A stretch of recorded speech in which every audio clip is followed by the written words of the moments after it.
ಇನ್ನೂ ಒಂದು ಹೇಳ್ತಾ ಇದ್ದೀನಿ, ನವೋದಯ ಯಾರ್ಯಾರು ಪಾಸ್ ಆಗಿಲ್ಲ ಅವ್ರು ಯಾರು ದಡ್ರಲ್ಲ. ನವೋದಯ ಯಾರ್ಯಾರು ಪಾಸ್ ಆಗಿಲ್ಲ ಅವರೆಲ್ಲ ಯಾರು ದಡ್ರಲ್ಲ. ಯಾಕಂದರೆ ಒಂದು ಎಕ್ಸಾಂಪಲ್ ನಿಮಗೆ, ನಮ್ಮ ದೇಶದಲ್ಲಿ 33 ಕೋಟಿ ದೇವರಿದ್ದಾರೆ ಆಯಿತಾ. ನಮ್ಮ ದೇಶದಲ್ಲಿ 33 ಕೋಟಿ ದೇವರಿದ್ದಾರೆ ಆಯಿತಾ. ಅವ್ರನ್ನೆಲ್ಲ ಕರ್ಕೊಬಂದು ಕರ್ನಾಟಕದ ಯಾವ್ದಾರ ಒಂದು ಜಿಲ್ಲೆಯಲ್ಲಿ ಎಕ್ಸಾಮ್ ಬರ್ಸಿ ಆಯಿತಾ. ಪಾಸ್ ಆಗೋದೇ 80 ಜನ.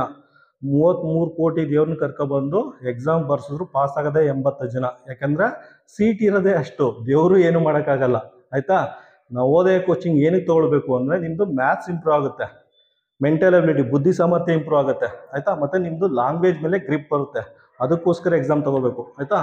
ನೀವು ನವೋದಯ ಪಾಸ್ ಆಗಿಲ್ಲ ಅಂದರೆ ನೀವೇನು ದಡ್ರಲ್ಲ, ನೀವು ಬುದ್ಧಿವಂತರೇ, ಆದರೆ ನಿಮಗೆ ಸೀಟ್ ಸಿಕ್ಕಿಲ್ಲ ಅಷ್ಟೇ ಆಯಿತಾ. ಆದ್ದರಿಂದ ಯಾರು ಧೃತಿಗೆಡಬೇಡಿ ಆಯಿತಾ. ನಾನು ಇದ್ದೀನಿ, ನವೋದಯ ಪಾಸ್ ಆಗಲಿಲ್ಲ ಅಂದರೆ UPSC ಎಕ್ಸಾಮ್ಗೆ ಪ್ರಿಪೇರ್ ಆಗಿ ಆಯಿತಾ. ಅದಕ್ಕೆಲ್ಲ ನಾನು ಗೈಡ್ ಮಾಡ್ತೀನಿ.